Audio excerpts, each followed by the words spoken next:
ভুলে গেছি আমার দুই ভাইপোর মঙ্গল কামনায় ও দলের বাবা 50 টাকা প্রণামী দিয়েছেন বাবা। ওদের সবাইকে ভালো রেখো বাবা, সুস্থ রেখো, মঙ্গল করো। কেউ বেশি ঠেলাঠেলি করবেন না, আমাদের জায়গা সংকীর্ণ, করবেন না।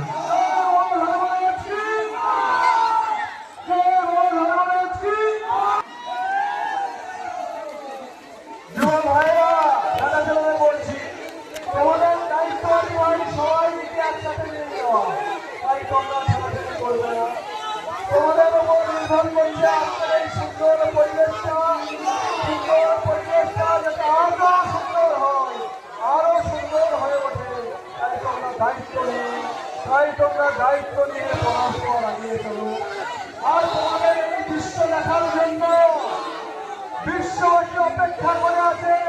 আর তার জন্য আমার চ্যানেলের ভাইরা এসে গেছেন, ইউটিউব চ্যানেলের ভাইরা এসে গেছেন, যারা তোমাদের এই নিদারুণ সুন্দর পরিবেশ, সুন্দর পুজো পরিক্রমা, পুজোর সমস্ত প্রক্রিয়া বিশ্ববাসীর কাছে তুলে ধরার জন্য তোমাদের সামনে এসে গেছে ভাই। তাই তোমরা এমন কিছু করো না যাতে কারোর অসুবিধা হয়। বিশ্ববাসী যাতে তোমাদেরকে দেখে খুশি হয়, আনন্দ মন ভরে ওঠে, সবাই আনন্দ করে, সবাই সনাতন ধর্ম কি পবিত্র হিন্দু সমাজ কি, হিন্দু সমাজের সমস্ত অনুষ্ঠান কি,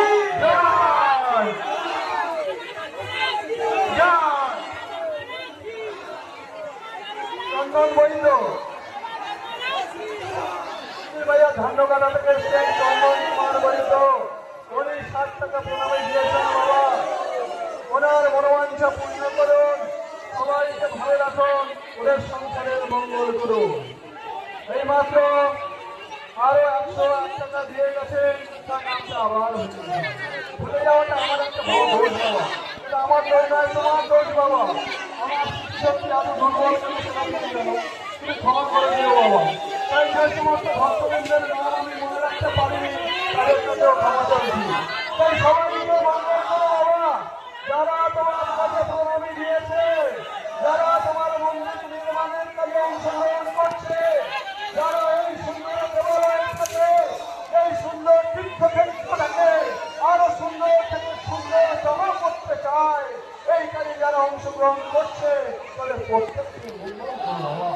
তাদের এই উদার মানসিকতাকে